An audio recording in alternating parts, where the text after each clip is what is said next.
विश्वं दर्पणदृश्यमाननगरी तुल्यन्निजान्तर्गतं पश्यन्नात्मनि मायया बहिर्वोद्भूतं यथा निद्रया यस्साक्षात् कुरुते प्रबोधसमये स्वात्मानमेवाद्वयं तस्मै श्रीगुरुमूर्तये नमः इदं श्रीदक्षिणामूर्तये बीजस्यान्तरिवाङ्कुरो जगदिदं प्राङ्निर्विकल्पं पुनः मायाकल्पितदेशकालकलना वैचित्रचित्रीकृतं मायावीव विजृम्भयत्यपि महायोगी वयस्वेच्छया तस्मै श्रीगुरुमूर्तये नमः इदं श्रीदक्षिणामूर्तये तस्मै श्रीगुरुमूर्तये नमः इदं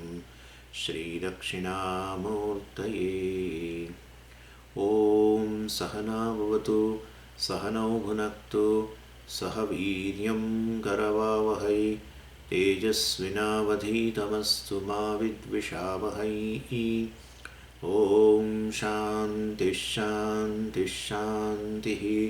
सदाशिवसमारम्भां शङ्कराचार्यमध्यमाम् अस्मदाचार्यपर्यन्तां वन्दे गुरुपरम्पराम्।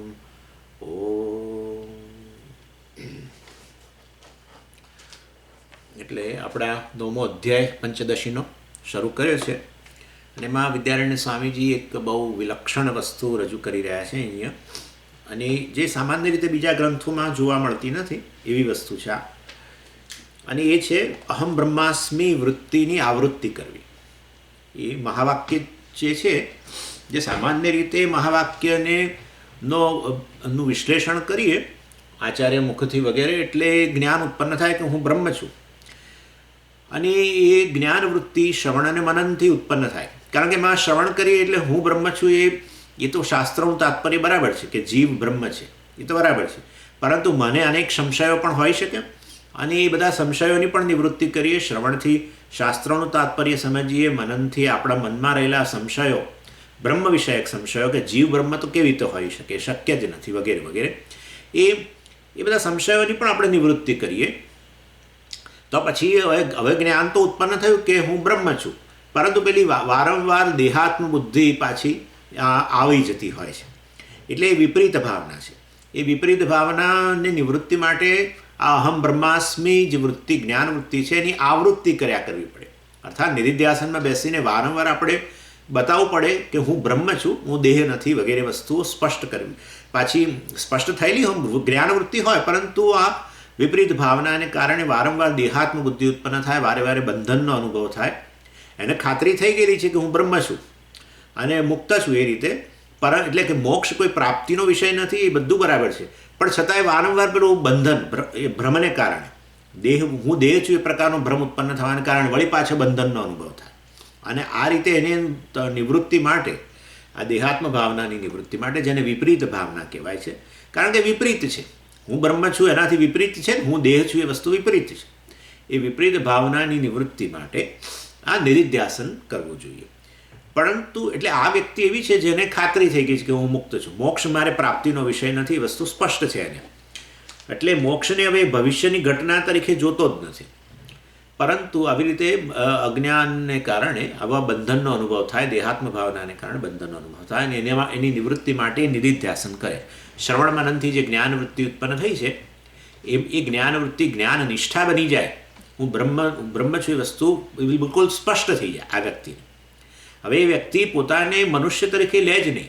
જેવી રીતે દેહાત્મ ભાવ જે છે જેટલો સહજ હોય, શંકરાચાર્યજી એક જગ્યાએ બહુ સરસ કહ્યું કે દેહાત્મ ભાવ કેટલો સરળ હોય કે તમે કોઈકને પૂછો કે તમે કોણ છો, તો કે બહુ એટલું બધું સહજ રીતે કહી દે કે હું મનુષ્ય જ છું. એટલે કેટલો દેહાત્મ ભાવ સરળ છે. એવી રીતે આ વ્યક્તિ જે નિધિધ્યાસન કરે વગેરે, એને પણ આ વસ્તુ એકદમ સહજ બની જાય કે હું બ્રહ્મ છું. એટલે આ રીતે વાસ્તવમાં એ તો બરાબર છે, પરંતુ આવું શ્રવણ મનન કરવા છતાંય પોતાને જ્ઞાન મહાવાક્યને સમજ્યો છે કે આ જીવ બ્રહ્મ છે, હવે સંશય નથી, છતાંય આવું જ્ઞાન ઉત્પન્ન થયું હોવા છતાંય એ સ્વીકારવા જ તૈયાર નથી. આ બીજી વ્યક્તિ છે કોઈક અવરોધને કારણે. એટલે એ એમ જ કહે છે કે મારામાં હજુ જ્ઞાન નથી, જ્ઞાનનો આભાસ છે, માહિતી છે ખાલી, બસ આવું કહે છે. આવો જ્ઞાન આભાસ વૃત્તિ ધરાવનાર જે છે એને હવે શું કરવું? તો કારણ કે જ્ઞાન પોતાનામાં હોય છતાંય જ્ઞાન છે નહીં એવું કહે, એવી વ્યક્તિને હવે માટે શું ઉપાય રહ્યો? એટલે કે ભાઈ એને માટે હવે એણે આ અહમ બ્રહ્માસ્મિ વૃત્તિ જે છે એની આવૃત્તિ કર્યા કરવી પડશે ખાલી, બસ. એટલે એને બ્રહ્મની ઉપાસના કહેવામાં આવી, નિર્ગુણ બ્રહ્મની ઉપાસના કહેવામાં આવી. એટલે ખરેખર નિર્ગુણ બ્રહ્મની ઉપાસના ન થઈ શકે, પરંતુ આ રીતે આ ઉપાય તરીકે અહીંયા બતાવવામાં આવ્યું કે હું બ્રહ્મ છું, હું બ્રહ્મ છું. ભલે ને ભ્રમ છે એને માટે ભ્રમ છે, આપણે માટે તો આપણે જાણીએ છીએ કે એનામાં જ્ઞાન છે આ, પરંતુ એને એમ માને છે કે હું બ્રહ્મ છું, એ વસ્તુ તો મારા માટે હજુ આભાસ જ છે. તો કંઈ નહીં, પણ તું આ આભાસ કે ભ્રમ જે છે એની આવૃત્તિ કર્યા કર. એની આવૃત્તિ એટલે અર્થાત ઉપાસના. હું બ્રહ્મ છું, હું બ્રહ્મ છું. જ્યારે તું ફ્રી થાવ ત્યારે આની આ વૃત્તિ અહમ બ્રહ્માસ્મિ જે જ્ઞાન વૃત્તિ છે ખરેખર તો તારામાં, પરંતુ તું તારા માટે નથી તો કંઈ નહીં. અહમ બ્રહ્માસ્મિ એ જ્ઞાન આભાસ વૃત્તિ છે તારા, એવું માની લઈએ. તો એની આવૃત્તિ કર્યા કર, એને રિપીટ કર્યા કર. અને નિર્ગુણ બ્રહ્મની ઉપાસના કહે છે. અને એને કારણે શું થશે? તો એના કારણે એ વ્યક્તિ જે છે એનામાં આ જે અવરોધ ઉત્પન્ન થયો છે, જેને કારણે જ્ઞાન વૃત્તિને જ્ઞાન આભાસ વૃત્તિ માને છે, એ વાસ્તવમાં દૂર થશે. અને એ પ્રતિબંધ દૂર થતાં જ, પ્રતિબંધ કેવી રીતે દૂર થઈ જાય? કારણ કે અદૃષ્ટ છે ને, એટલે આ દ્રષ્ટ પ્રતિબંધ નથી, એને કોઈ સંશય નથી વગેરે કશું નહીં, પણ હજુ માહિતી છે એવું માન્યા કરે છે. એનામાં સંશય નથી, શાસ્ત્રનું તાત્પર્ય વિશે એને કોઈ શંકા નથી, અને હું બ્રહ્મ જ છું વાસ્તવમાં ખરેખર તો એ વિશે, અથવા જીવ બ્રહ્મ છે એ વિશે હવે કોઈ સંશય નથી, પણ વાસ્તવમાં હજુ એ પોતાનામાં જ્ઞાન છે માનવા તૈયાર નથી. તો આ તો અદૃષ્ટ પ્રતિબંધ છે, અને અદૃષ્ટ પ્રતિબંધની નિવૃત્તિ માટે અદૃષ્ટ ઉત્પન્ન કરવું પડે. એટલે કશું અદૃષ્ટ પુણ્ય વગેરે, એટલે ઉપાસના જ કરવી પડે, અદૃષ્ટની ઉત્પત્તિ કરે. અને માટે વાસ્તવમાં એનો જે પ્રતિબંધ જે છે, સપ્રતિબંધક જ્ઞાન જે છે એનામાં પ્રતિબંધ રહેલો છે, અદૃષ્ટ પ્રતિબંધ. અને ખબર નથી, એને આપણે કહીએ કે ભાઈ તું કેમ આવું કહું છું, આટલું સરસ તો તું બોલી શકું છું, તું તો બહુ આટલું બધું કોન્ફિડન્ટલી કહું છું કે હું બ્રહ્મ છું, એવું તું સમજાવું છું મને મહાવાક્ય. તો હવે તો તારામાં જ્ઞાન છે એવું કહેતો ખરો. ભલે તારે દેહાત્મ ભાવના હોવી અને એના માટે નિધિધ્યાસન કરવું એ જુદી વસ્તુ છે, પણ પહેલાં સ્વીકાર તો ખરો કે તારામાં જ્ઞાન ઉત્પન્ન થયું છે, શ્રવણ અને મનનથી સ્પષ્ટ જ્ઞાન ઉત્પન્ન થયું છે, એટલો તો સ્વીકાર કર. ના, છે જ નહીં, એ તો મારામાં તો હજુ બધી માહિતી છે, હજુ મોક્ષ પ્રાપ્તિ માટે ઘણો બધો પુરુષાર્થ કરવાનો છે, હું બ્રહ્મ છું એ હું નહીં સ્વીકારું, તમારે સ્વીકારવું તો સ્વીકારો, એમ કહે છે. એટલે આવી વ્યક્તિને આપણે એની સામે કોઈક જૂનું પ્રતિબંધ, અર્થાત કોઈક પ્રકારના પાપને કારણે આટલું જ્ઞાન ઉત્પન્ન થવા છતાંય, શ્રવણ મનન ઘણા વર્ષો સુધી કર્યું હોવા છતાંય એ સ્વીકારવા તૈયાર નથી કે હું બ્રહ્મ છું, અને હજુ પણ એ મોક્ષને કોઈ ભાવિ ઘટના માને છે. અને એવા સંજોગોની અંદર એ વ્યક્તિ માટે આપણે કહીએ છીએ કે એણે આ રીતે આવૃત્તિ ઉપાસના કરવી જોઈએ. હું બ્રહ્મ છું, હું બ્રહ્મ છું, હું બ્રહ્મ છું, એ પ્રકારે આવૃત્તિ, રિપિટિશન, અર્થાત જ્ઞાન આભાસ વૃત્તિની આવૃત્તિ. પેલો જ્ઞાન ધરાવનાર વ્યક્તિ છે એને જ્ઞાન વૃત્તિ છે, એને ખાતરી થઈ ગઈ છે કે હું મુક્ત જ છું, આ જીવભાવ ખોટી વસ્તુ છે, પરંતુ પેલી વિપરીત ભાવના એને વારે વારે દેહાત્મ બુદ્ધિને કારણે જૂની, કારણ કે જૂના સંસ્કાર છે ને, તો અનેક જન્મોના અનાદિકાળથી આ હું દેહ છું માનેલું છે, એટલે સંસ્કાર દ્રઢ છે. અને એ સંસ્કારને જરા ઢીલા કરવા માટે અને હું બ્રહ્મ છું એ જ્ઞાનમાં પ્રતિષ્ઠિત થવા માટે એણે નિધિધ્યાસન કરવા તૈયાર છે અને કરે છે. જ્યારે આ વ્યક્તિ તો માનવા જ તૈયાર નથી, એને માટે આપણે ઉપાસના કહીએ છીએ. પેલાને માટે નિધિધ્યાસન, અને કહીએ છીએ તું ઉપાસના કર, જેથી કરીને તું આ જે તું માનવા તૈયાર નથી કે આ મારામાં તો આભાસ છે, માહિતી છે વગેરે, એટલે તો તું એમાંથી મુક્ત બનીશ. અને આ રીતે વાસ્તવમાં આ વસ્તુ અહીંયા સમજાવવામાં આવે છે. અને સામાન્ય રીતે જ્ઞાનનો આભાસ એને આપણે ભ્રમ જ કહીએ ને.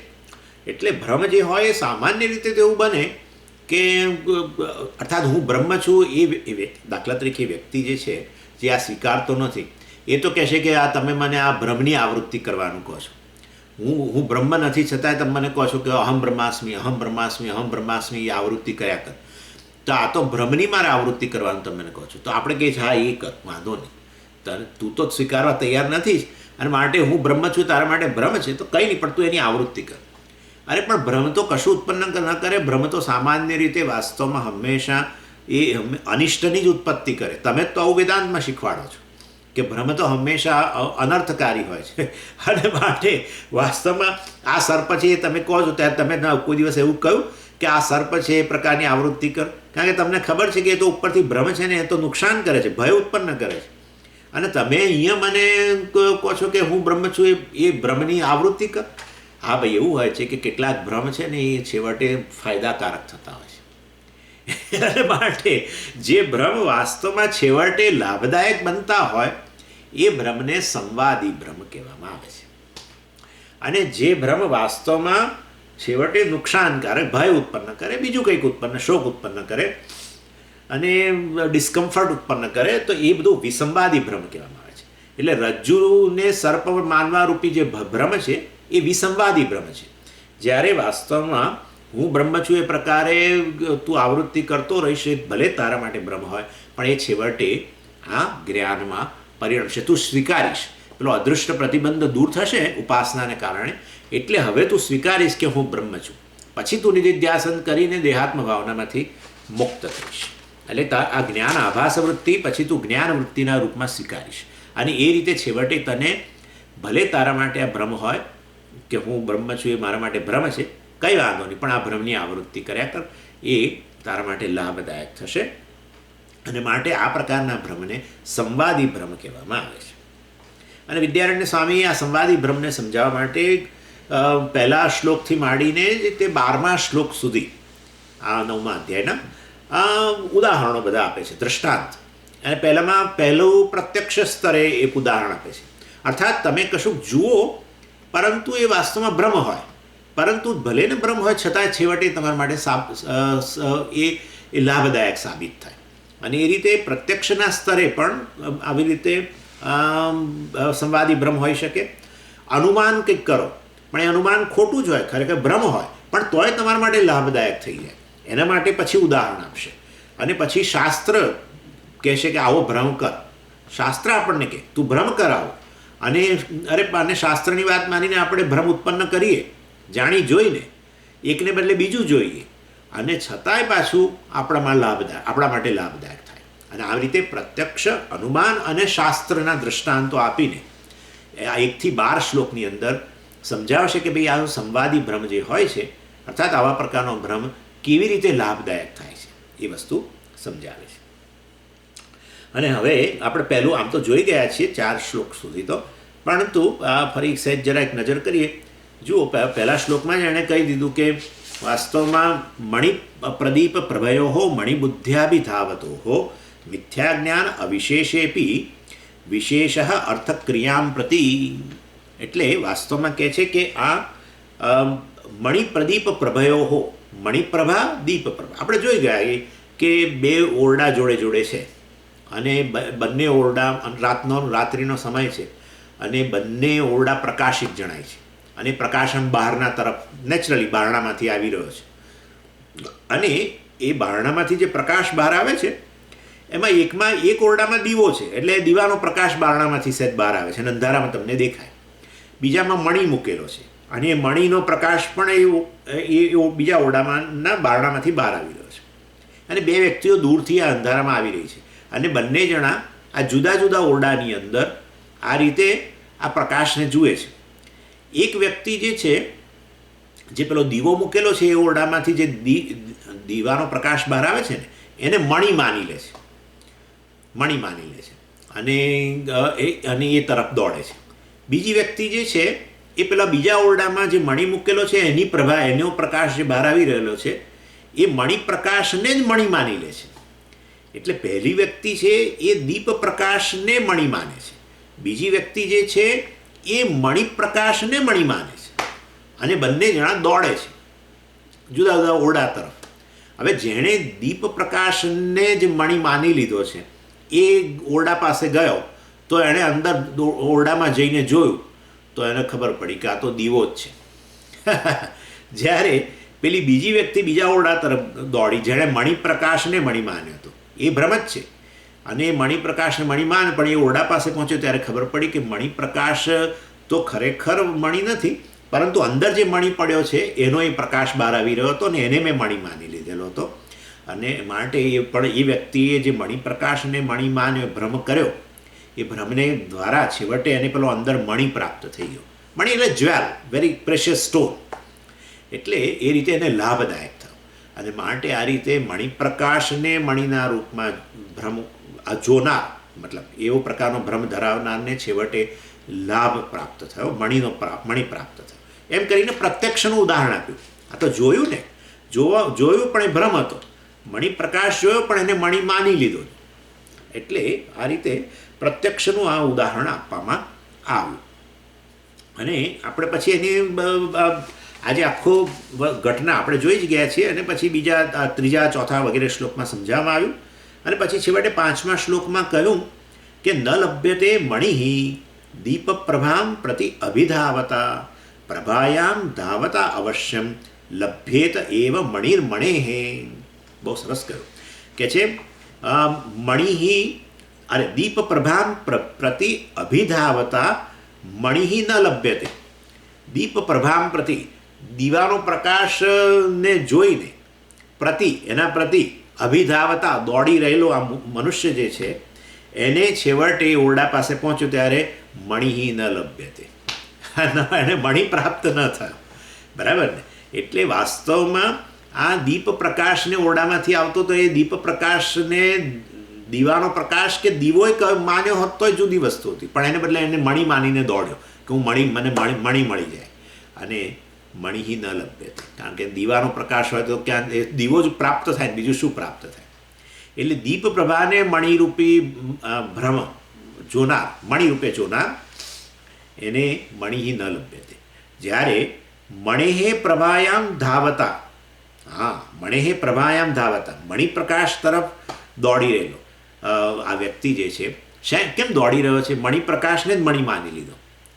વાસ્તવમાં મણિપ્રકાશને જ મણી માનીને દોડનાર જે છે, અવશ્યમ મણિ લભ્યેત, એને છેવટે મણીની પ્રાપ્તિ તો થશે. ભલે ને ભ્રમ હોય, મણિપ્રકાશને મણી માનીને દોડશે, ઓરડા તરફ જશે તો છેવટે એને અંદર રહેલો પેલો મણી છે પ્રાપ્ત થઈ જવાનો છે. અને આ રીતે વાસ્તવમાં આ વસ્તુ સમજાવી. અને એ રીતે પ્રત્યક્ષ ઉદાહરણ જે છે એને અહીંયા એ કેવો સંવાદી ભ્રમ છે, એ ભ્રમ કેવો ફાયદાકારક સાબિત થાય છે એનું ઉદાહરણ આપ્યું પ્રત્યક્ષનું. અને પછી 6ઠા શ્લોકની અંદર આ બંને પ્રકારના ભ્રમ જે છે એનું નામકરણ વિધિ કરી. આ વિસંવાદી ભ્રમ અને સંવાદી ભ્રમ. એટલે કે છે કે દીપ પ્રભા મણિર્ભ્રાંતિ વિસંવાદી ભ્રમસ્મૃત, મણિપ્રભા મણિભ્રાંતિ સંવાદી ભ્રમ ઉચ્યતે. નામકરણ કરે છે. સંવાદી ભ્રમ અને વિસંવાદી ભ્રમ કોને કહેવાય? એટલે કે છે દીપ પ્રભા મણિભ્રાંતિ, દીપ પ્રભાને મણી માનનાર, મણિભ્રાંતિ, દીપ પ્રભાને માનનાર, મણિરૂપી ભ્રાંતિ જેનામાં ઉત્પન્ન થઈ છે, દીપ પ્રભાને મણી જોનાર જે છે એ વાસ્તવમાં વિસંવાદી ભ્રમ, કારણ કે કોઈ ફાયદો થવાનો નથી એને. બરાબર ને? એને કોઈ ફાયદો થવાનો નથી. માટે વિસંવાદી ભ્રમસ્મૃત. અને માટે એ વિસંવાદી ભ્રમ છે જ્યારે મણિપ્રભા મણિભ્રાંતિ, મણિપ્રભાને મણીના રૂપમાં જોનારે ભ્રાંતિ જ છે, પણ છતાંય સંવાદી ભ્રમ, એ પહોંચશે ઓરડા પાસે અને મણિપ્રકાશને મણીના રૂપમાં લેવા જશે તે પછી એને ખબર પડશે, આમ અંદર નજર કરશે, અંદર મણી પડ્યો છે, એનો આ પ્રકાશ પડી રહ્યો છે, મેં મણિપ્રકાશને મણી માની લીધેલો, પણ કંઈ નહીં, છેવટે એને મણીની પ્રાપ્તિ થઈ જવાની. એટલે એનો ભ્રમ છે એને માટે ફાયદાકારક સાબિત થશે. માટે મણિપ્રભા મણિભ્રાંતિ, મણિપ્રભાને મણીના રૂપમાં ભ્રાંતિ થનારને સંવાદી ભ્રમ કહેવો જોઈએ. આવી ભ્રાંતિ કે આવો ભ્રમ છે કેવો છે? સંવાદી ભ્રમ છે. મણિપ્રભા ઉપર મણીરૂપીનો ભ્રમ સંવાદી ભ્રમ છે. દીપ પ્રભા પર મણીનો ભ્રમ વિસંવાદી ભ્રમ છે. આ રીતે આ સંવાદી વિસંવાદી ભ્રમ, આ સામાન્ય રીતે આ બધી ચર્ચા આપણે બહુ આ બધી ટેકનિકલ, આ બધા પ્રૌઢ ગ્રંથોમાં બધું હોય, સંવાદી ભ્રમ ને વિસંવાદી ભ્રમ ને આ બધું. પણ આપણે વિદ્યારણ્ય સ્વામી આ બધું સામાન્ય દૃષ્ટાંતો દ્વારા બધું સમજાવ્યું કે કેવી રીતે આપણે વેદાંતમાં એક જ વસ્તુ શીખ્યા છીએ કે હંમેશા ભ્રમની નિવૃત્તિ કરો, ભ્રમની નિવૃત્તિ કરો, ભ્રમની નિવૃત્તિ કરો. ભ્રમને કારણે સંસાર છે, સેલ્ફ એરર, આમ તેમ. એટલે આવું તો આપણને કલ્પના જ ના આવે કે ભ્રમ ફાયદાકારક થાય. એટલે અહીંયા આ બધી ચર્ચા છે. એટલે આ ચર્ચા સામાન્ય રીતે બીજા વેદાંત ગ્રંથોમાં જોવા નથી મળતી. ચાલો, એટલે આ પ્રત્યક્ષની વાત પતી ગઈ. અને ત્યાર પછી 2 પ્રકારના ભ્રમ છે એનું નામકરણ કર્યું. હવે અનુમાનના સ્તરે 7મા શ્લોકમાં અનુમાન તમે કરો છો, અનુમાન ભ્રમાત્મક છે, ભ્રાંતિ છે, છતાંય તમને ફાયદાકારક થાય છે એ બતાવે છે. હવે બાષ્પમ ધૂમતયા બુદ્ધ્વા તત્રાંગારાનુમાનતઃ વન્નેર્યદૃચ્છયા લબ્ધઃ સસંબાદિ ભ્રમો મતઃ. હવે અહીંયા કે છે બાષ્પમ ધૂમતયા બુદ્ધ્વા. બાષ્પ એટલે ધુમ્મસ. આ બાષ્પમ ધૂમતયા બુદ્ધ્વા, આ ધુમ્મસ જે દૂર, આ એવું માની લો કે એક શિયાળાનો સમય છે અને આ વ્યક્તિ આવી રીતે આપણા સાયલોસબર્ગ જેવા સ્થળે કોઈ રોડ પર થઈને નીકળી રહ્યો છે અને દૂર પેલા ટેકરી પાસે તળેટીમાં આમ આ પેલું ધુમ્મસને કારણ ધુમ્મસ છે ત્યાં, અને એ જોયું એણે ધુમ્મસ, પણ એ ધુમ્મસને એણે ધુમાડો માની લીધો, અગ્નિમાંથી જે ધુમાડો નીકળે એ. એટલે કે છે બાષ્પમ ધૂમતયા બુદ્ધ્વા, ધુમ્મસને ધુમાડા રૂપે જાણીને, એટલે ભ્રાંતિ જ છે પણ ધૂમતયા એને એવું ધુમાડો જાણીને તત્ર અંગાર અનુમાનતઃ, અને તો પછી એ તો ધુમાડો છે એમ માને તો પછી એ શેનું અનુમાન કરશે? અગ્નિ રહેલો છે એમ કહેશે ને. જ્યાં જ્યાં ધુમાડો ત્યાં ત્યાં અગ્નિ, યત્ર યત્ર ધૂમઃ તત્ર તત્ર વહ્નિઃ, આ અનુમાન છે ને. અને માટે એટલે જ્યાં જ્યાં ધુમાડો ત્યાં ત્યાં અગ્નિ. અરે વાસ્તવમાં ધુમ્મસ છે પણ એણે ધુમાડો માન્યો અને એને લીધે એણે અગ્નિનું અનુમાન કર્યું. અને ઠંડીનો સમય છે, એને થયું કે કોઈક વાર કોઈ જગ્યાએ આવો અગ્નિ મળી જાય તો હું થોડું તાપણું કરી લઉં. અને માટે અને ગયો ત્યાં, અને ગયો ખરેખર ધુમ્મસ જ હતું, પરંતુ ત્યાં કોઈક જગ્યાએ કોઈકે સૂકા લાકડા ભેગા કરીને અગ્નિ પ્રગટાવેલો, જે અગ્નિમાંથી ધુમાડો નહોતો નીકળતો. સમજી ગયા તમે? એટલે અગ્નિ પ્રગટ હતો પણ એણે તો ધુમાડો માનીને, ધુમ્મસને ધુમાડો માનીને અગ્નિનું અનુમાન કરીને ત્યાં ગયો. ખરેખર ધુમ્મસ હતું અને તો પણ એને પેલો અગ્નિ પ્રાપ્ત થઈ ગયો જેમાંથી ધુમાડો નીકળતો જ નહોતો. એવો અગ્નિ એને પ્રાપ્ત થઈ ગયો. શિયાળાનો સમય હતો અને એને આ રીતે તાપણું મળી ગયું. એટલે આ પણ કેવો પ્રકારનો ભ્રમ છે, છેવટે એને ફાયદાકારક સાબિત થયો એમ કહેવાનો આશય છે. એટલે મિયર કોઇન્સિડન્સ કહેવાય ને, આપણે નથી કહેતા આવું ઘણી વાર કોઇન્સિડન્સ. આપણે અનુમાન કરીએ કશાકનું અને ખરેખર ભ્રમ હોય, પરંતુ આપણે ત્યાં પહોંચીએ તો આપણે જે વસ્તુ પ્રાપ્ત કરવી હોય એ મળી જાય. એટલે આપણા માટે જાણે એ હતો ભ્રમ છતાં પણ આપણને માટે ફાયદાકારક સાબિત થયો. એટલે કે છે વહ્નિઃ યદૃચ્છયા લબ્ધઃ, અને માટે યદૃચ્છયા એટલે એક્સિડન્ટલી આકસ્મિક રીતે તમને વહ્નિ પ્રાપ્ત થઈ ગયો. એ વ્યક્તિને શું પ્રાપ્ત થઈ ગયો? અગ્નિ પ્રાપ્ત થઈ ગયો આકસ્મિક રીતે. કારણ કે ખરેખર તો એણે તો ધુમાડો જ જોયો હતો, અરે ધુમ્મસ જ જોયું હતું, પણ એ ધુમ્મસને ધુમાડો માન્યો અને જ્યાં ધુમાડો હોય ત્યાં અગ્નિ હોય એમ માન્યું અને માટે એ દિશામાં ગયો અને ખરેખર અગ્નિ પ્રાપ્ત થઈ ગયો, જે અગ્નિમાંથી ધુમાડો નીકળતો જ નહોતો. એનીવે, એટલે વહ્નિઃ યદૃચ્છયા લબ્ધઃ, આકસ્મિક રીતે જ એને અગ્નિ પ્રાપ્ત થઈ ગયો શિયાળામાં. અને માટે સહસંવાદી ભ્રમમતઃ, અને માટે આ પણ સંવાદી ભ્રમ છે.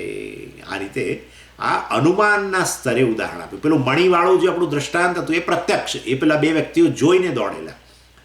અને પછી આ અનુમાન પણ ભ્રમાત્મક હતું છતાં પણ એને ફાયદાકારક થઈ ગયું.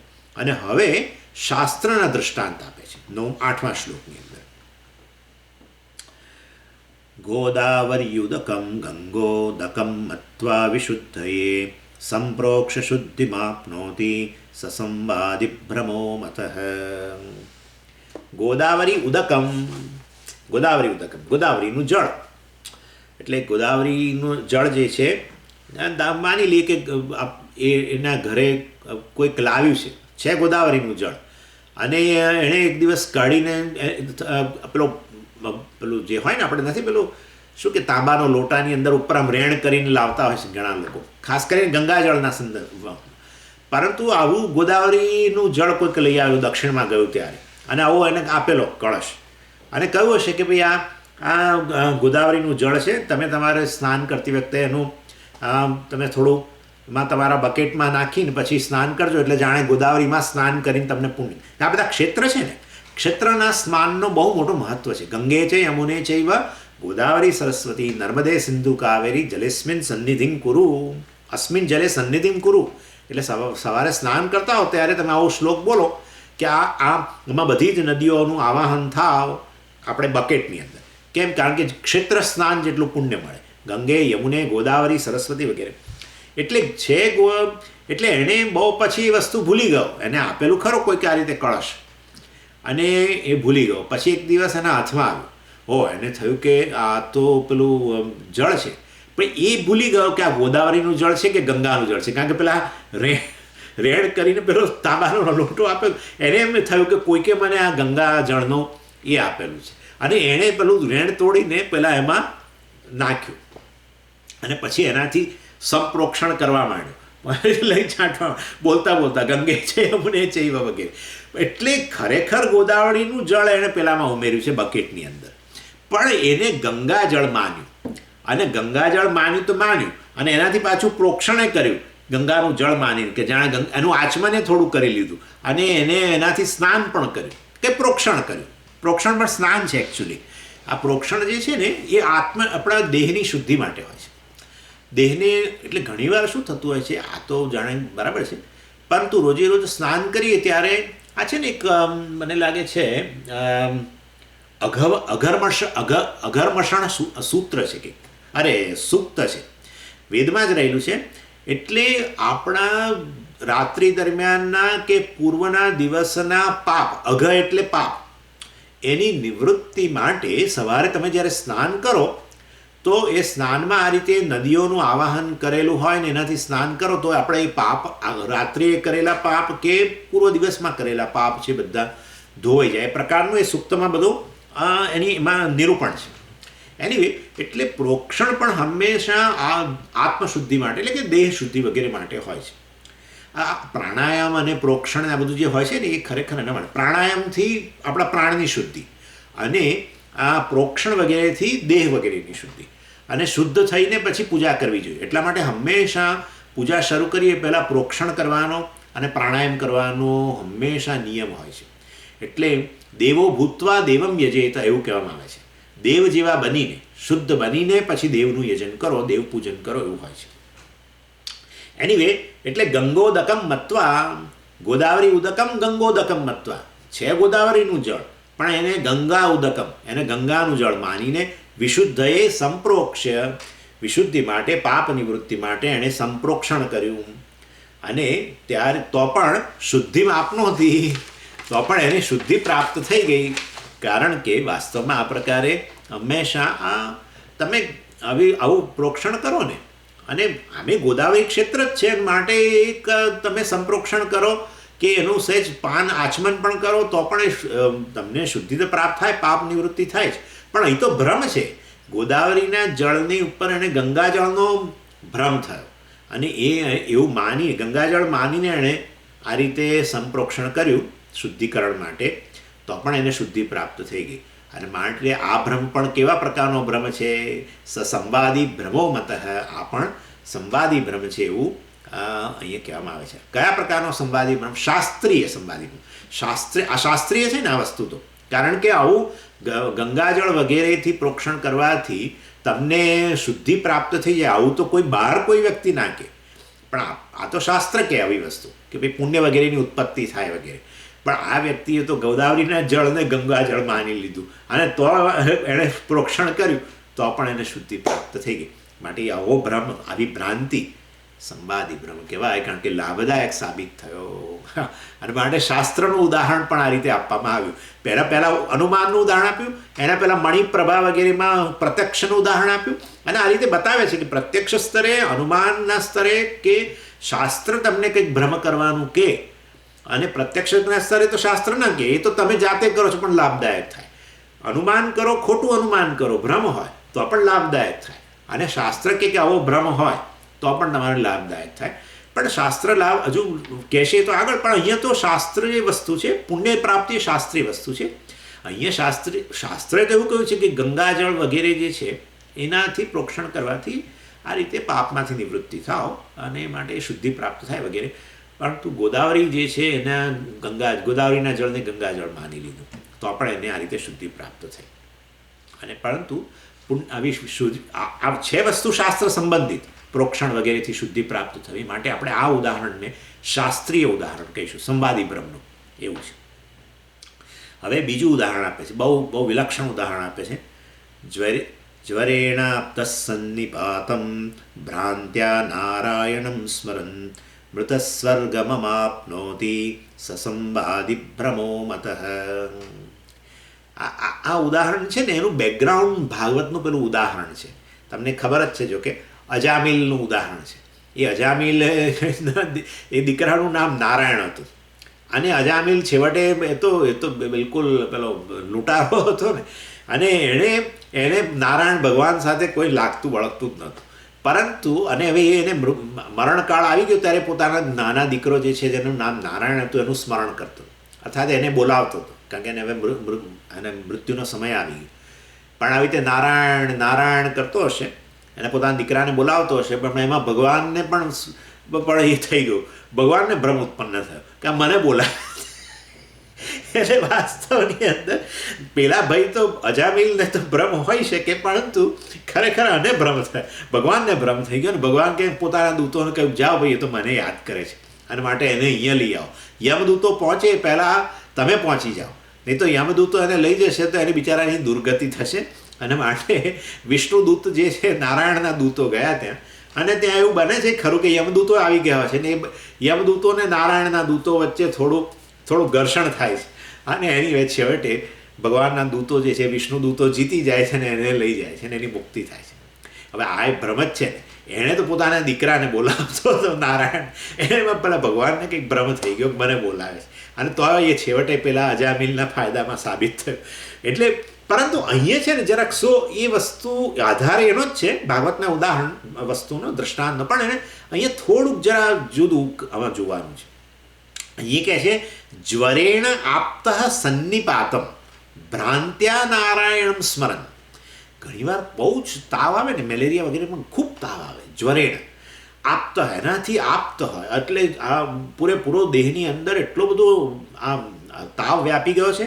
અને માટે ભ્રાંત્યા સન્નિપાતમ, અને માટે સન્નિપાત ખાલી પેલો લવારા કરે, અને લવારામાં કંઈક નારાયણ શબ્દ બોલ્યા કરે, કોઈ સંબંધ નહીં, નથી એને કોઈ દીકરો આવો નારાયણ નામનો, કે નથી એને પેલા ભગવાન નારાયણ સાથે, સમજો કોઈ અમેરિકન આવું કરી રહ્યો છે, એને નારાયણ સાથે સંબંધ જ નથી, પરંતુ આ કંઈક નારાયણનું ખાલી જાણે કે વ્રટણ કરી રહ્યો છે. ભ્રાંત્યા નારાયણ સ્મરણ, ભ્રાંતિથી કોઈ સંબંધ વગર નારાયણનું સ્મરણ કરતો હોય, અને એ તોય ભગવાનને ભ્રમ થઈ જાય કે મારું સ્મરણ કરે છે, અને માટે મૃત સ્વર્ગમ આવા આપનોતી સસંવાદી ભ્રમો મત.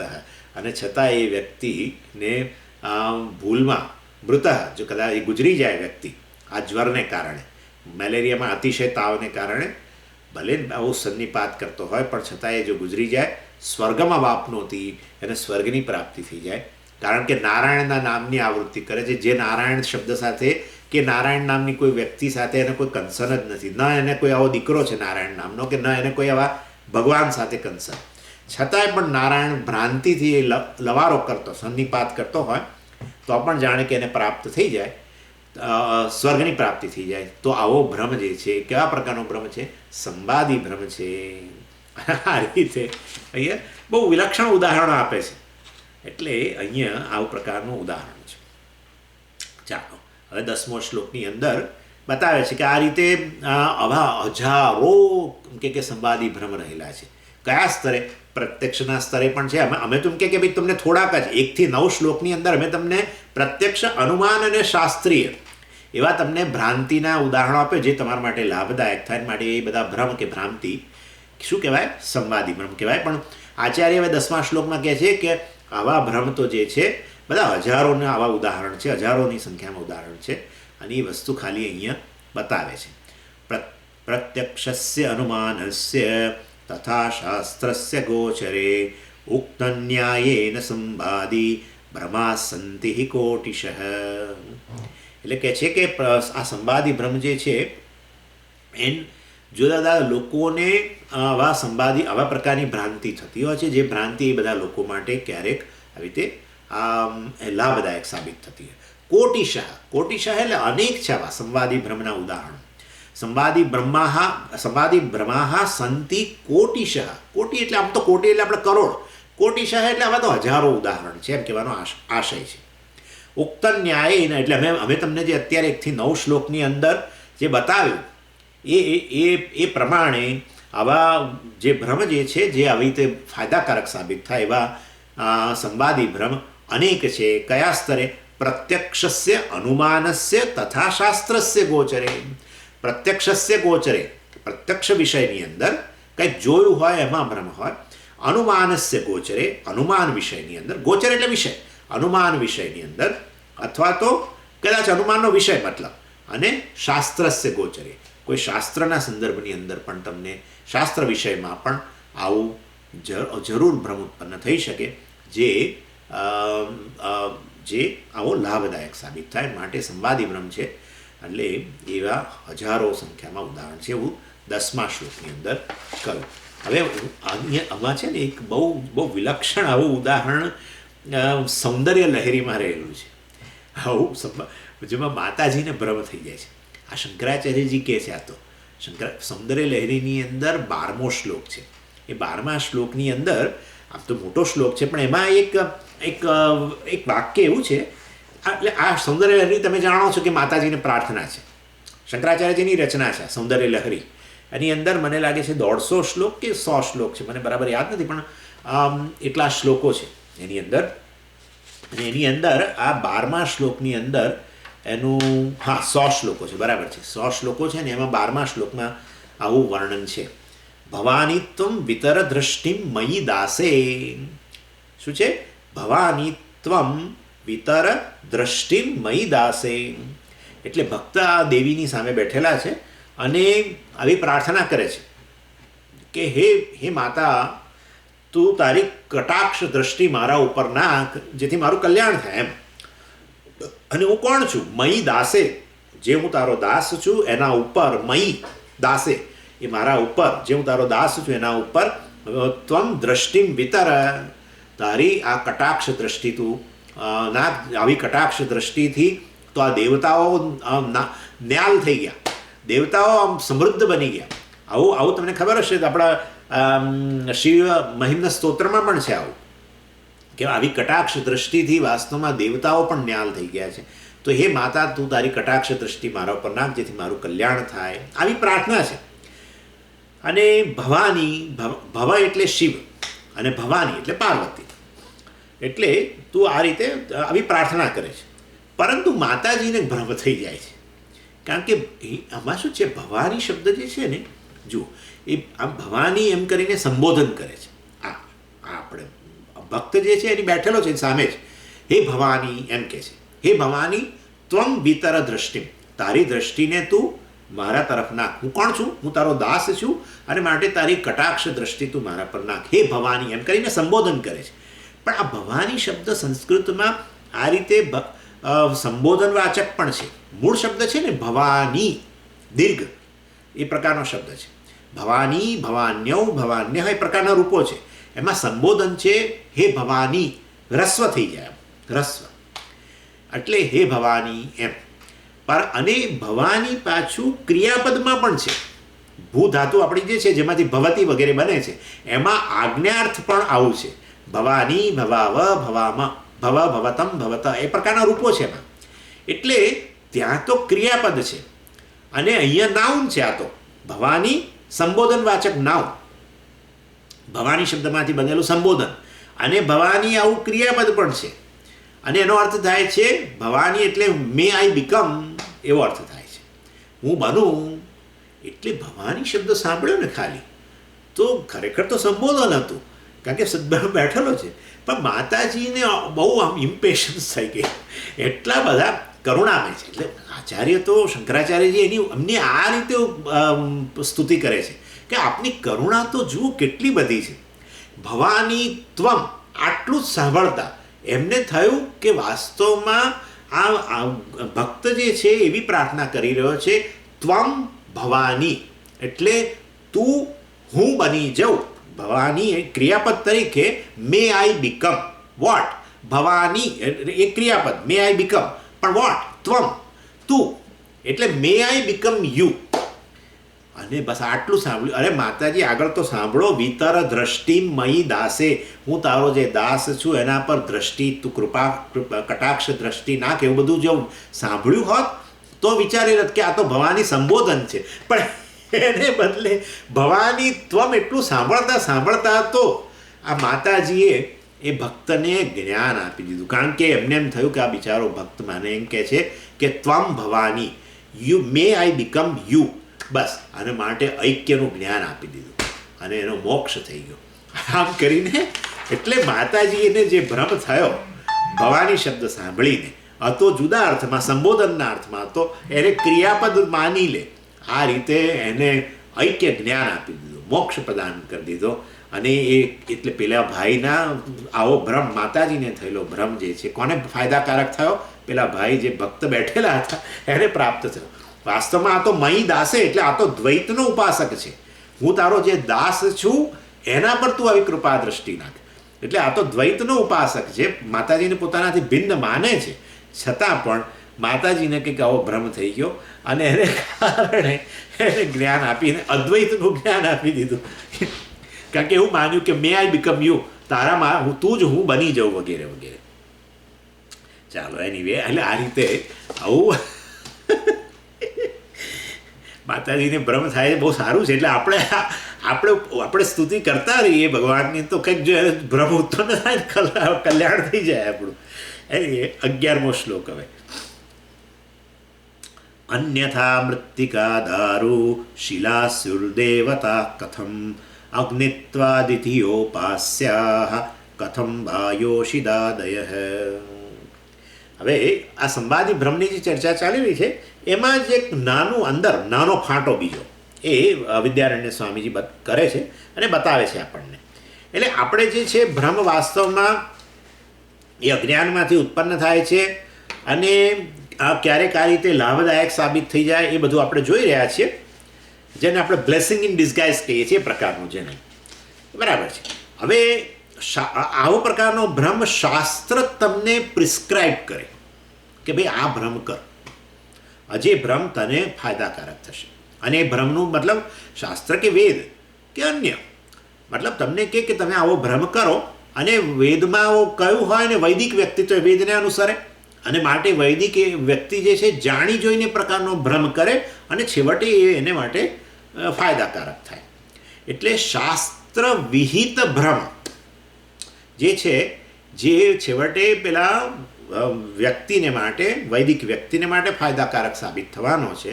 અને માટે અમે તમને એવા ભ્રમની હવે વાત કરીશું જે સંવાદી ભ્રમ કહેવામાં આવે છે. એટલે અને કયો ભ્રમ છે ભાઈ? બધી ઉપાસનાઓ પતી ગયો. બધી ઉપાસનાઓ છેવટે વાસ્તવમાં ભ્રમ જ છે, જેમાં તમે એક અચેતન વસ્તુને ચેતન દેવતાના રૂપમાં લઈને પછી તમે એનું પૂજા કરો, જપ કરો, તો એ તમને ફાયદામાં જ સાબિત થાય છે. અને માટે એવો પ્રકારનો ભ્રમ પણ વાસ્તવમાં સંવાદી ભ્રમ છે, શાસ્ત્રથી વિહિત. શાસ્ત્રએ કહ્યું કે તું આ રીતે આ લિંગ છે એને શિવજીના રૂપમાં એની પૂજા કર, શિવજીના રૂપમાં ઉપાસના કર વગેરે વગેરે. અને એ વસ્તુ છેવટે આ વ્યક્તિને માટે બહુ જ ફાયદાકારક સાબિત થાય છે. માટે બધી ઉપાસનામાં જેમાં તમે આ રીતે કોઈ અચેતન વસ્તુ, પથ્થર હોય કે મૂર્તિ હોય, કાષ્ઠની મૂર્તિ હોય કે અન્ય કઈ વસ્તુ છે, કાષ્ઠને કાષ્ઠના રૂપમાં જોવું, લાકડાને લાકડાના રૂપમાં જોવું એ જ્ઞાન છે. પણ લાકડાની અચેતન વસ્તુને તમે એક મૂર્તિના રૂપમાં જુઓ તો વાંધો નહીં, પણ ભગવાનના રૂપમાં જ જોઈ લો. વિષ્ણુ ભગવાનની આરસમાંથી બનાવેલી મૂર્તિ હોય એને તમે સાક્ષાત ભગવાન જ માની લો, તો આ તો ભ્રમ જ છે. એટલે જે વસ્તુ યથાર્થ હોય, જેવી પ્રકારની છે એવી જેવી જોવી, એનું નામ જ્ઞાન છે. જે જેવી છે એને બદલે અન્ય રૂપમાં જોવું હોય તો ભ્રમ છે. એટલે તો પછી કેમ આવું? તો કે ભાઈ શાસ્ત્રએ કહ્યું છે કે આ પ્રકારે જુઓ ભગવાનનું આવું રૂપ છે અને તમે આવું મૂર્તિના રૂપમાં એને એ રૂપ કંડાર્યું, એ ગમે તેમાંથી કંડાર્યું, તો પથ્થરમાંથી બનાવ્યું, આરસમાંથી બનાવ્યું, જેમાંથી બનાવ્યું, અને પછી બધા ઉપચારો કરીએ છીએ. પણ અમે એને ચેતનના રૂપમાં જોતા જ નથી. અરે ભાઈ તમે ઉપચારો તો કરો છો, એને નૈવેદ્ય ધરાવો છો, તો કે તમે પથ્થરને નૈવેદ્ય ધરાવો છો? તમે સ્નાન કરાવો છો તો તમે પથ્થરને સ્નાન કરાવો છો, ભગવાનને અભિષેક કરો છો? ના ના, અમે તો ભગવાનને. બસ તો પછી બધા ઉપચાર તમે એક જીવંત વ્યક્તિ માટે કરતા હોય એવું જ કરો છો ને. એટલે વાસ્તવમાં બધા જ ઉપચાર આપણે કરીએ છીએ, આરતી કરીએ છીએ, બધું અર્ચના કરીએ છીએ અને નામ બોલીને કરીએ છીએ, ભગવાનના નામ બોલી, એટલે મૂર્તિમાં કોના દર્શન કરીએ છીએ? ચેતનના દર્શન કરીએ છીએ. મૂર્તિ અચેતન વસ્તુ છે, જડ વસ્તુ છે, છતાં એનામાં ચેતનના દર્શન કરીએ છીએ. તો આ તો ભ્રમ જ છે, પણ એ ભ્રમ શાસ્ત્રથી વિહિત છે અને એ ભ્રમ છેવટે આ વ્યક્તિ માટે કેવો સાબિત થાય છે? લાભદાયક સાબિત થાય છે. માટે આ પણ સંવાદી ભ્રમ છે. એટલે વાસ્તવમાં નહીં તો આમ તો અતસ્મિન તદ્બુદ્ધિ અધ્યાસ આ પ્રકારની વ્યાખ્યા છે, બ્રહ્મસૂત્રમાં વ્યાખ્યા કરવામાં આવેલી છે. અતસ્મિન તદ્બુદ્ધિ એટલે જે વસ્તુ જેવી નથી એવી એ રૂપમાં જોવી. એટલે શિલાયામ દેવબુદ્ધિ, દેવતા બુદ્ધિ. શિલાયામ, શિલા પથ્થર, એની અંદર દેવતા બુદ્ધિ કરવી. વાસ્તવમાં એ તો ભ્રમ છે અને છતાં પણ એ આવી રીતે વાસ્તવમાં એનાથી ચિત્ત શુદ્ધિ, ચિત્ત એકાગ્ર, દાખલે ઉપાસના કરતા હો તો ચિત્ત શુદ્ધિ પ્રાપ્ત થાય, ચિત્તની એકાગ્રતા પ્રાપ્ત થાય, ચિત્તની વિશાળતા પ્રાપ્ત થાય. આ બધું ફાયદાકારક સાબિત થાય છે. મતલબ આ ફાયદો થાય છે આવો. શેને કારણે? સંવાદી ભ્રમને કારણે ફાયદો થાય છે. નહીં તો કથમ શિલા દેવતા સ્યુ. વિદ્યારણ્ય સ્વામી કહે છે અન્યથા મૃત્તિકા દારૂ શિલા કથમ દેવતા સ્યુ. કેવી રીતે આ મૃત્તિકા માટીમાંથી આ પેલું આપણે જે હોય છે ને આ શ્રાવણ મહિનાની અંદર લોકો પાર્થિવ લિંગ બનાવે. પાર્થિવ એટલે પૃથ્વીમાંથી, માટીમાંથી લિંગ બનાવે રોજ અને એની પૂજા કરે બધી, અને પછી વિસર્જન કરી નાખે. પછી પાછા ફરી નવા બીજા બનાવે, ફરી એની આખી પૂજા કરે, ફરી વિસર્જન કરી નાખે. અરે હવે આ તો તમે પાર્થિવ લિંગ બનાવ્યું, માટીમાંથી લિંગ બનાવ્યું. માટીમાંથી તમને ખબર હશે લોકો પેલા ગણપતિ પણ બનાવે છે ગણેશ ચતુર્થી વગેરેમાં માટીમાંથી, જે કારણ કે વિસર્જન કરવાનું છે ને હવે તો ખાસ બહુ શરૂ થઈ ગયું છે. કારણ કે પહેલાં પેલું પ્લાસ્ટર ઓફ પેરિસમાંથી બનાવતા અને પછી એનું વિસર્જન પેલા નદીઓમાં અને બધે કરે, તળાવમાં, અને એ લીધે પોલ્યુશન થતું હતું. એટલે હવે ઇન્ડિયાની અંદર મોટાભાગે ગણપતિ હવે માટીમાંથી એ લોકો બનાવી નાખે, જેથી છેવટે તમે ભલે ને એનું વિસર્જન પાણીમાં કરો તો એ બહુ વાંધો ન આવે. હવે માટીમાંથી ગણપતિ બનાવે એને માટી માનવાને બદલે તમે ગણપતિ માનીને 10 દિવસ પૂજા કરે. ગણેશ ચતુર્થીથી આનંદ ચતુર્દશી સુધી 10 દિવસ પૂજા કરે, લાડુ ધરાવે, બધું કરે. પછી ભલે પોતે ખાય ખરું, પરંતુ તમે ધરાવો છો એને દેવતા માનીને. દેવતા માની તો એ તો ભ્રમ જ છે. માટીને દેવતા માનીને, અચેતન વસ્તુને ચેતન દેવતા માનીને તમે 10 દિવસ સુધી ઉપચાર કર્યા તો એનાથી પુણ્ય પ્રાપ્ત થયું ને એનાથી જે કંઈ તમને પ્રાપ્ત થશે એ બધો ફાયદો જ છે ને. તો આ ભ્રમથી કેટલો મોટો ફાયદો થાય છે, સંવાદી ભ્રમથી. અને મને યાદ છે કે અહીંયા છે ને બહુ સરસ વિદ્યારણ્ય સ્વામીજી દારૂ પણ કહે છે. દારૂ એટલે લાકડું, એટલે કે છે મૃત્તિકા, માટીનું તો બરાબર છે, જાણે સમજ્યા. અને પછી દારૂ એટલે લાકડું, અને એ વસ્તુ જગન્નાથપુરીમાં રથયાત્રાનો હોય ને અષાઢી સુદ બીજ, એ વખતે દર વર્ષે એ લોકો એ પહેલાં દર વર્ષે નવી મૂર્તિઓ જ બનાવે. અર્થાત એ સ્પેશિયલ પ્રકારનું લાકડું હોય છે, એમાંથી એ લોકો એ રથયાત્રા માટે ભગવાનને આમ બહાર રથયાત્રા કરાવવા માટે એ વિશેષ પ્રકારના લાકડામાંથી મૂર્તિ બનાવે. અને એ બધી લાકડું જ છે બેઝિકલી. તો એ પણ પછી રથયાત્રામાં કેટલા લાખોની સંખ્યામાં પુરીમાં લોકો દર્શન કરે છે. લાકડું પણ જુએ શેના રૂપમાં? સાક્ષાત પરમેશ્વરના રૂપમાં. અને એ બધાને પુણ્યની પ્રાપ્તિ થાય છે. એટલે અહીંયા એનું દારૂનું પણ ઉદાહરણ આપે છે. અને શિલા એટલે પથ્થર, એ તો હવે આપણે જાણીએ છીએ, લિંગ હોય કે પથ્થરની મૂર્તિ હોય, જે હોય તે. એટલે વાસ્તવની અંદર આ દારૂ મૂર્તિ હોય, શિલા મૂર્તિ હોય કે મૃત્તિકાની મૂર્તિ હોય, બધા એ જડ જ છે. અને તો પછી બધાની દેવતાના રૂપમાં કેવી રીતે ભાઈ પૂજા કરી શકીએ? કથમ દેવતા સ્યુઃ. વિદ્યારણ્ય સ્વામી કહે છે આ બધા દેવતાઓ કેવી રીતે બને? એટલે કે અન્યથા એટલે જો તમે એની એવી ભ્રાંતિ ન કરો કે આવી દારૂની મૂર્તિ, લાકડાની મૂર્તિને તમે ઈશ્વરના રૂપમાં જોવાની ભ્રાંતિ ન કરો, શિલાની મૂર્તિ, પથ્થરની મૂર્તિને તમે ઈશ્વરના રૂપમાં જોવાની ભ્રાંતિ ન કરો, મૃત્તિકા મૂર્તિ, મૃત્તિકામાંથી બનાવેલી, માટીમાંથી બનાવેલી મૂર્તિ ગણેશજી વગેરેની, એને તમે ઈશ્વરના રૂપમાં જોવાનો ભ્રમ ન કરો, તો પછી આ બધા દેવતાઓ કેવી રીતે બને? કારણ કે લાકડું જ છે અને પથ્થર જ છે. એટલે તમે ભ્રાંતિ એમને ન કરો, એના ઉપર દેવતાનો તમે અધ્યારોપ ન કરો, તો પછી એ દેવતા નથી જ ને. એટલે આપણી ભ્રાંતિ દ્વારા બધા દેવતાઓ થાય છે. કથમ દેવતા સ્યુઃ. આ બધા કેવી રીતે દેવતાઓ બની ગયા? અન્યથા જો ભ્રાંતિ ન કરો તો કેવી રીતે દેવતા બની શકે? એટલે કે તમે ભ્રાંતિ કરો, એના ઉપર અચેતન પર ચેતનનો અધ્યારોપ કરી દો, અચેતન પર ચેતન્ય ભ્રાંતિ કરી દો તો જ એ લોકો દેવતા બની શકે અને એની પૂજા કરી શકીએ, નહીં તો ક્યાંથી થાય? બરાબર છે. એટલે જ્ઞાન હોય તો પછી તો દેવતા બોલવાનો ક્યાં અર્થ છે? એ તો લાકડું છે એમ જ બોલે. આવું બોલે જ છે ને લોકો, બીજા લોકો બધા આવું જ બોલે છે કે આ તો લાકડું છે ને પથ્થરને પૂજે છે ને પેલાને પૂજે. અમે પથ્થરને નથી પૂજતા ભાઈ. સ્વામીજી પૂજે, સ્વામીજી કહે છે અમે ઈશ્વરને પૂજીએ છીએ, અમે પથ્થરને નથી પૂજતા. એની અને પછી બીજા લાઈનમાં કહે છે, બીજું સરસ ઉદાહરણ આપે છે. અને અચ્છા, બાય ધ વે આગળ જો પહેલાં વાસ્તવની અંદર એટલે શાસ્ત્ર વિહિત કરે ને એ પ્રકારે જ કરવું પડે. આ વસ્તુ બહુ જાણવા જેવી છે. એટલે શાસ્ત્ર જેનું વિધાન કરે એ વિધાનને અનુરૂપ જ તમે એ પ્રકારના મટીરિયલમાંથી મૂર્તિ બનાવી શકો. એટલે આ જેમ કે મેં તમને કહ્યું, પૂરીનું ઉદાહરણ આપ્યું મેં તમને કે એમાં સ્પેશિયલ પ્રકારના લાકડામાંથી મૂર્તિ બનાવવી. એ વસ્તુ શાસ્ત્રમાં વિહિત છે કે આ પ્રકારના લાકડામાંથી મૂર્તિ બનાવીને એના ઉપર પછી આ પ્રકારનો ભ્રમ કરવો, દેવતાને અધ્યારોપ કરવો, ઈશ્વરનો અધ્યારોપ કરવો. અને આવીને આવી રીતે સ્પેશિયલ પ્રકારના પથ્થરનેમાંથી લિંગ વગેરે બનાવીને એના ઉપર શિવજીનો અધ્યારોપ કરવો. અને તમે જુઓ છો શાલિગ્રામ પર વિષ્ણુનો અધ્યારોપ કરીએ જ છે આપણે. એટલે અનેક પ્રકારના પથ્થરો મળે છે. અહીંયા બહાર જ આશ્રમમાં મારે હજારો પથ્થરો પડ્યા છે, પણ એના પર વિષ્ણુનો અધ્યારોપ નથી કરતા. એ સ્પેશિયલ પ્રકારનો. એટલે આ બધું શાસ્ત્રથી વિહિત છે એમ કહેવાનો આશય છે. શાલિગ્રામ પથ્થરના રૂપમાં જોવાને બદલે એના વિષ્ણુના રૂપમાં જોવું એ શાસ્ત્ર જ કહે છે. એટલે સ્પેશિયલ શાલિગ્રામ પર જ આવો અધ્યારોપ કરો એમ કહે છે. સ્પેશિયલ પ્રકારના લાકડામાંથી બનાવેલી મૂર્તિ પર જ ઈશ્વરનો આરોપ કરો. અને આ રીતે તમને આ તો ખબર જ છે, આપણે સામાન્ય રીતે ગણપતિ પૂજન માટે ઘણીવાર તમે જોશો તો પેલું મુખ્ય પૂજા શરૂ કરીએ પહેલાં દાખલા તરીકે આપણી પાસે ગણપતિની મૂર્તિ નથી માની લઈએ, તો તમે જોશો તો પેલા હળદર જે હોય ને, હળદરને સહેજ પલાળીને અને એનો પેલો ગાગડા જેવું બનાવીને આમ લંપ બનાવીને પછી એમાં પછી બાકી ગણપતિની પૂજા કરી. એટલે બોલીએ છીએ ખરા, અસ્મિન હરિદ્રા બિંબે. હરિદ્રા બિંબ એટલે હરિદ્રા એટલે હળદરમાંથી બનાવેલું આ જે બિંબ છે એમાં અમે આ ગણપતિનું આવાહન કરીએ છીએ. અને આ રીતે આ તો ઘણીવાર સોપારી પર એ કરતા હોય છે. એની એટલે આ રીતે વાસ્તવની અંદર શાસ્ત્ર જેનું વિધાન કરે એના ઉપર, એ મટીરિયલ પર એમાંથી બનાવેલી વસ્તુ ઉપર આપણે આવી રીતે ચેતન દેવતાનો, ઈશ્વરનો આરોપ કરતા હોઈએ છીએ. અને માટે શાસ્ત્ર આપણને કહે છે કે આવો ભ્રમ કરો, આના ઉપર આવો ભ્રમ કરો. આ બધી અચેતન વસ્તુઓ અમે તમને કહીએ છીએ મટીરિયલ છે એના પર તમે આ રીતે ચેતન વસ્તુની ભ્રાંતિ કરો તો તમને જરૂર છેવટે એ તમારા લાભમાં સાબિત થશે, પુણ્ય પ્રાપ્ત થશે, આ વગેરે વગેરે.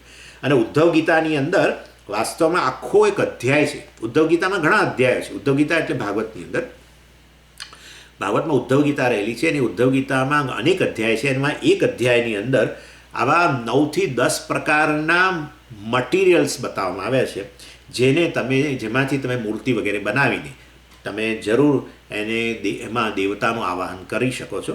એટલે એમાં તમે આવો ભ્રમ અર્થાત તમે એમાં ભ્રમ કરી શકો છો, ભ્રાંતિ કરી શકો છો, અધ્યારોપ ઉત્પન્ન કરી શકો છો અને પછી એ તમારા લાભમાં સાબિત થાય છે. એવા 9 થી 10 પ્રકારના મટીરિયલ બતાવ્યા છે.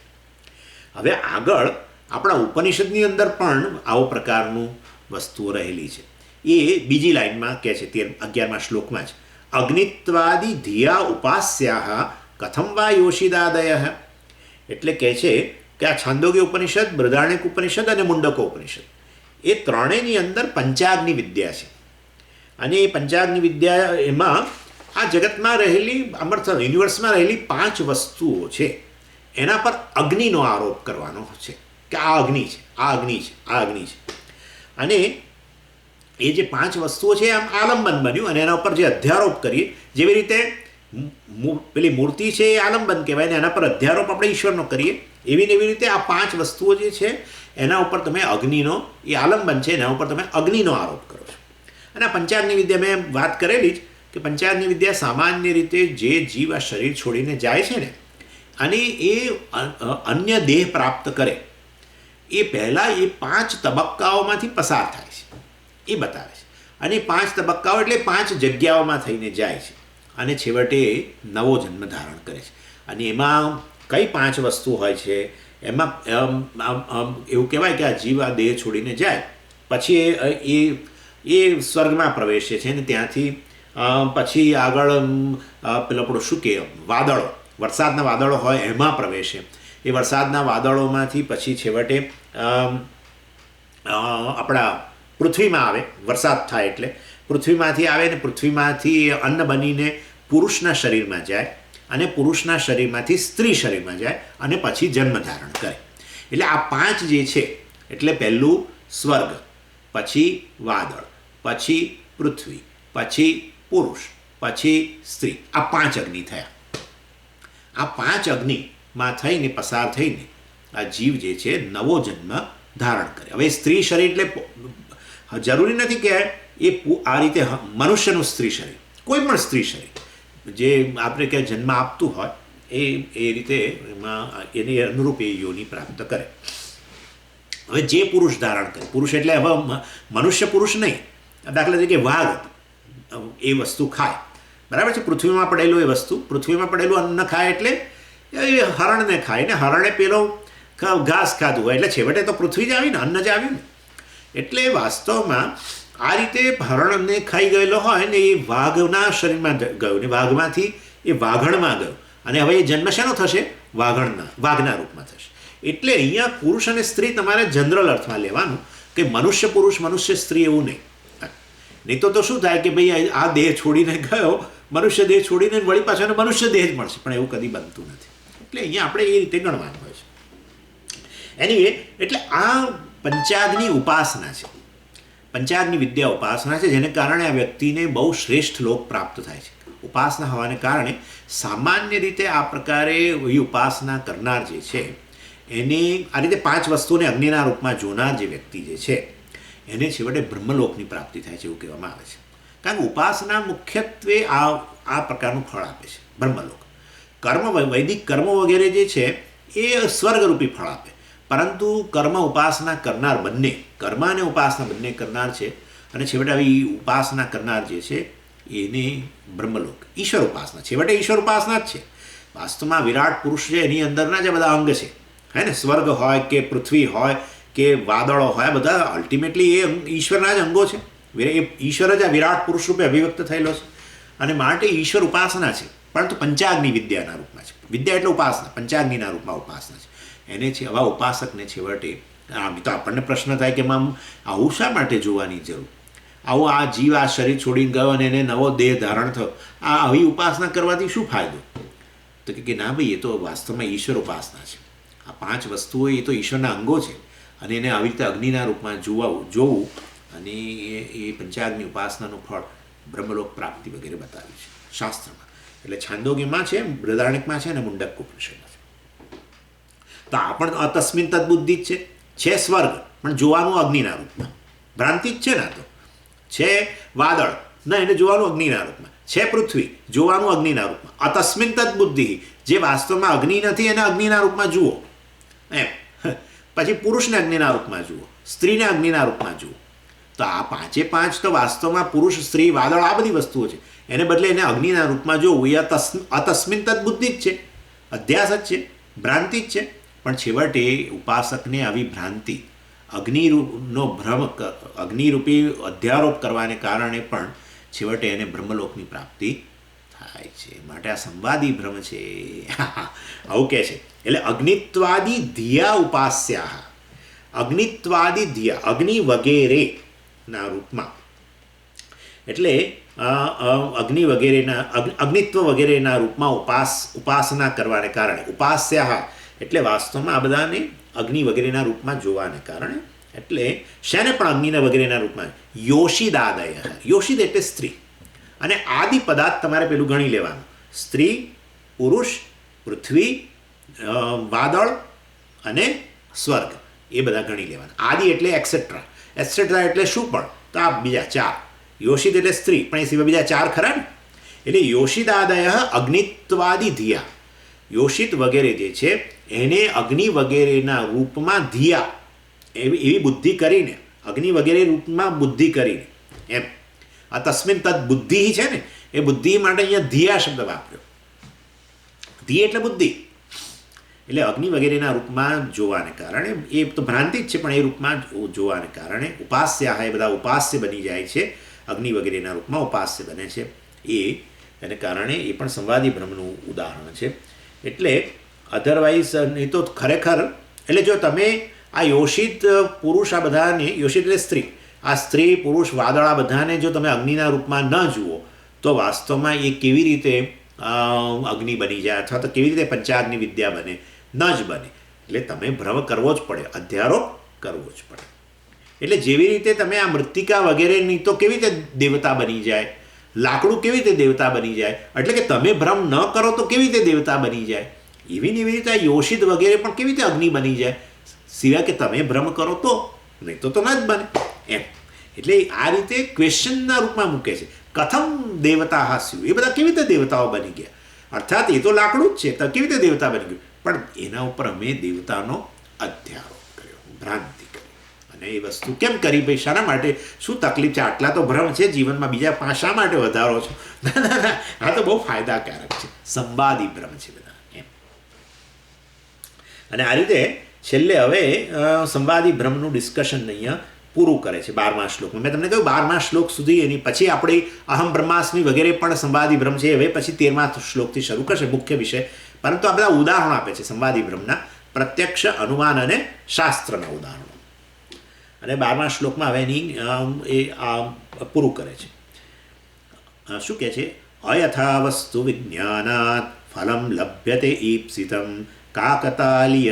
કાકતાલીયત સોયમ સંવાદી ભ્રમ ઉચ્યતે. બહુ સુંદર કહે છે અયથા વસ્તુ વિજ્ઞાનાત, એટલે વાસ્તવની અંદર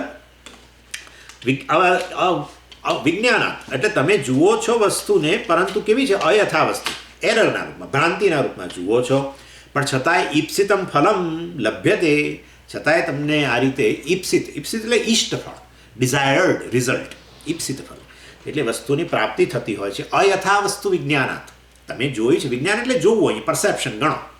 અને અયથા વસ્તુ, અયથા એટલે મૂર્તિ જે છે એને મૂર્તિના રૂપમાં જ, લાકડું છે એને લાકડુંના રૂપમાં જ જુઓ તો યથા વસ્તુ.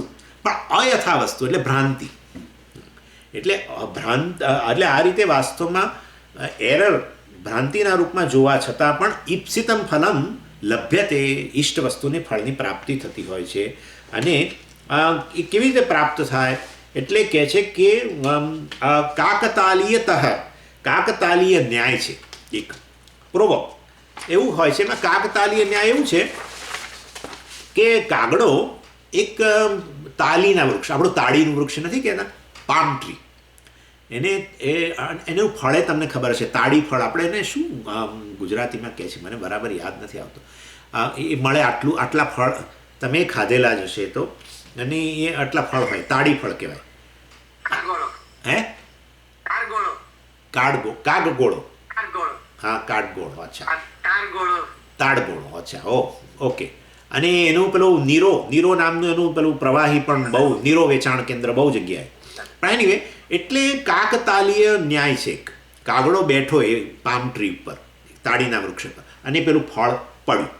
એટલે એમ કે ભાઈ વાસ્તવમાં એ જે છે, હવે તમે જુઓ તો એ કાગડાનું બેસવું અને ડાળનું પેલું, એટલે કે આ ફળનું પડવું, એની વચ્ચે કોઈ કારણ કાર્ય સંબંધ છે જ નહીં, કશો સંબંધ નથી.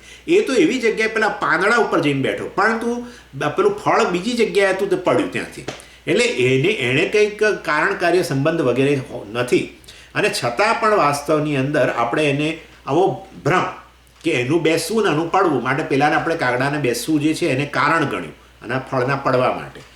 એવી રીતે વાસ્તવમાં એટલે કાકતાલીય જે છે ને, કાગ એટલે કાગડો, તાલીય એટલે તાળ ફળ, એની વચ્ચે આ રીતે કારણ કાર્ય સંબંધનો આપણે શું કરીએ છીએ? વાસ્તવમાં એનો કારણ કાર્ય સંબંધ જોઈએ છે એમ કહે છે. એટલે કાકસ્ય ઉપવેશનમ તાલ ફલસ્ય પતનમ. કાકસ્ય ઉપવેશનમ, કાગડાનું બેસવું, ઉપવેશનમ એટલે બેસવું, અને તાલ ફલસ્ય અથવા તાલીયસ્ય પતનમ, એ તાળી ફળનું પડવું, એ વચ્ચે વાસ્તવમાં કારણકારી સંબંધ ન હોવા છતાં આપણે જાણે કે સીમિત, જાણે કે આ પ્રકારનો કારણકારી સંબંધ છે એવું આપણે જાણે કે જોઈએ છે. એવી રીતે આ નિર્ગુણ બ્રહ્મનું જ્ઞાન જે છે અને આ નિર્ગુણ બ્રહ્મની ઉપાસના છે, એની વચ્ચે કોઈ સંબંધ જ નથી. ઉપાસના અને જ્ઞાન વચ્ચે સંબંધ નથી. જ્ઞાનને સંબંધ શ્રવણ મનન નિધિધ્યાસન સાથે છે. કે આવી નિર્ગુણ બ્રહ્મની ઉપાસનાને નિર્ગુણ બ્રહ્મ જ્ઞાન સાથે કોઈ સંબંધ નથી. ઉપાસના ક્યારેય જ્ઞાનનું કારણ બને જ નહીં. જ્ઞાનનું કારણ તો વાસ્તવમાં જ્ઞાનના સાધનોનું અનુષ્ઠાન કરીએ તો જ્ઞાન ઉત્પન્ન થાય, અને છે શ્રવણ મનન વગેરે. અને માટે ઉપાસનાથી જ્ઞાન ઉત્પન્ન કદી ન થાય. ઉપાસના કર્મ છે, અને છતાં પણ આપણે ઉપાસના અને જ્ઞાન વચ્ચે આ પ્રકારનો કારણ કાર્ય સંબંધ જોઈએ છે. અને એ એટલા માટે તો પેલા ભાઈને કહીએ છીએ કે ભાઈ કાંઈ નહીં, તારામાં જ્ઞાન નથી, વાંધો નહીં, છતાં તું અહમ બ્રહ્માસ્મિ અહમ બ્રહ્માસ્મિ અહમ બ્રહ્માસ્મિ આવૃત્તિ કર્યા કર, અને તોય એ તને છેવટે તૈયાર થઈશ કે હા મારામાં જ્ઞાન છે, અને છેવટે તું નિધિધ્યાસન કરીને શું થઈ જઈશ? મુક્ત બની જઈશ. એટલે આ રીતે નિર્ગુણ બ્રહ્મની ઉપાસના છેવટે મોક્ષનું જાણે કે કારણ છે. ખરેખર સંબંધ છે જ નહીં. આ કાકતાલીય જેવો સંબંધ છે. પડવું અને ડાળનું પેલા ફળનું પડવું, પેલા ભાઈ બેન કાગડાનું બેસવું અને આ ફળનું પડવું, એને કોઈ કારણ કાર્ય સંબંધ નથી. એવી રીતે અહમ બ્રહ્માસ્મિ બોલ્યા કરવાથી કંઈ ખરેખર મોક્ષ પ્રાપ્ત ન થઈ જાય. પણ આવું અહમ બ્રહ્માસ્મિની આવૃત્તિ કરવાથી જે પ્રતિબંધ હતો, જ્ઞાન હોવા છતાં એ સ્વીકારવા તૈયાર નહોતો, અને એ પ્રતિબંધની નિવૃત્તિ થશે, અને હવે એ સ્વીકારશે કે હું બ્રહ્મ છું. એ સ્વીકારશે. મોક્ષ પ્રાપ્તિનો વિષય નથી, મોક્ષ પ્રાપ્ત જ છે, હું આ જ ક્ષણે મુક્ત છું, એ સ્વીકારશે. અને પછી દેહાત્મ ભાવનાની નિવૃત્તિ માટે નિધિધ્યાસનની જરૂર હશે તો કરશે, અને છેવટે મુક્ત બનશે.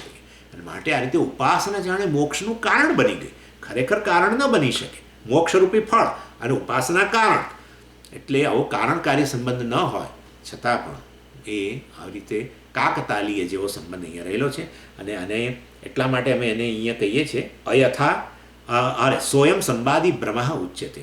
અને માટે એ રીતે અયથા વસ્તુનું વિજ્ઞાન, હું બ્રહ્મ છું એ પ્રકારે ભલે ભ્રાંતિ હોય એના માટે, અને તોય એને કે તું આવૃત્તિ કર્યા કર, અને તોય છેવટે વ્યક્તિ મોક્ષ પ્રાપ્ત કરી લે છે. કારણ કાર્ય સંબંધ નથી છતાં. નહીં તો ઉપાસનાથી મોક્ષ પ્રાપ્ત થાય. આ તો શાસ્ત્ર, વેદાંત શાસ્ત્રના સિદ્ધાંતની વિરુદ્ધ જણાય છે આ વસ્તુ તદ્દન. પણ આ રીતે આ વસ્તુ કેવી રીતે ફાયદા બહુ જીનિયસલી બતાવશે.